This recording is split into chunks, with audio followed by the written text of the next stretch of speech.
teman-teman. Selamat pagi, siang malam. Perkenalkan kami dari kelompok 1 yang beranggotakan saya sendiri Leondi.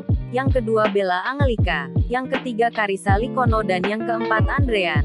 Untuk studi kasus yang akan kami jelaskan adalah terkait dengan topik keragaman dalam organisasi. Nah, apa sih keragaman organisasi?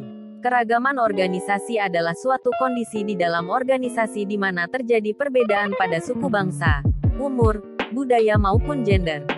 Nah teman-teman, dari kasus ini terjadi pada usia yang dimana bentuk-bentuk eksploitasi pada anak masih sering dijumpai di Indonesia.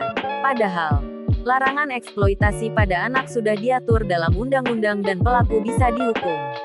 Meskipun begitu, para pelaku seperti tak acuh pada hukum tersebut dan tetap melakukan eksploitasi pada anak-anak demi kepentingannya sendiri.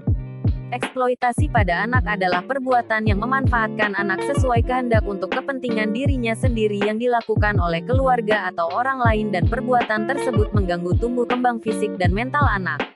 Pada intinya, eksploitasi anak yaitu perbuatan yang menghilangkan hak-hak anak. Pengeksploitasian anak di bawah umur merupakan suatu permasalahan yang sangat serius. Dampak mental serta fisik anak dipertaruhkan sehingga perlu beberapa solusi. Faktor ekonomi mendasari motif para oknum maupun orang tua menjual anaknya dan dipekerjakan untuk memenuhi kebutuhan. Data Organisasi Buruh Internasional atau ILO menunjukkan jumlah pekerja anak di dunia mencapai sekitar 160 juta jiwa. Salah satunya ialah eksploitasi anak di industri kelapa sawit. Pekerja anak telah lama menjadi noda hitam dalam industri minyak sawit global yang memiliki kapitalisasi pasar yang sangat tinggi. Meskipun sering dianggap sebagai anak-anak yang hanya membantu keluarga mereka di akhir pekan, tetapi hal ini telah diidentifikasi sebagai permasalahan oleh kelompok hak asasi manusia. Anak-anak bersentuhan secara langsung dengan pupuk maupun pestisida yang dilarang.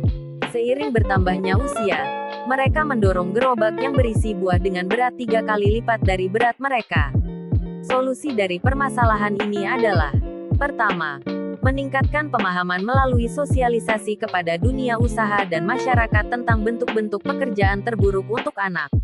Kedua, melakukan upaya pencegahan dan penghapusan pekerja anak dari BPTA melalui berbagai program antara lain program Zona Kawasan Bebas 8 Pekerja Anak dan kampanye menentang pekerja anak.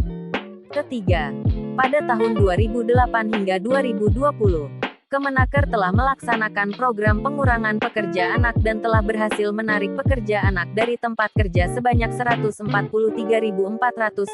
anak.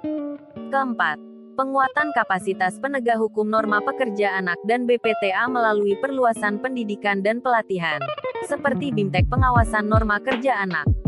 Kelima, pelaksanaan kebijakan untuk pencegahan dan penanggulangan pekerja anak dan BPTA baik secara preemptif, preventif dan represif oleh pengawas ketenagakerjaan melalui sosialisasi kepada stakeholder, pemeriksaan ke perusahaan yang diduga mempekerjakan anak dan penyidikan.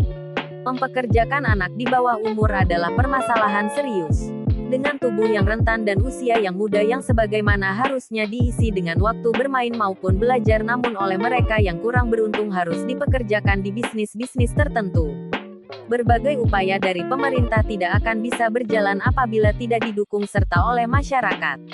Termasuk di dalamnya kesadaran orang tua untuk membebaskan anak-anak dari belenggu dunia pekerjaan.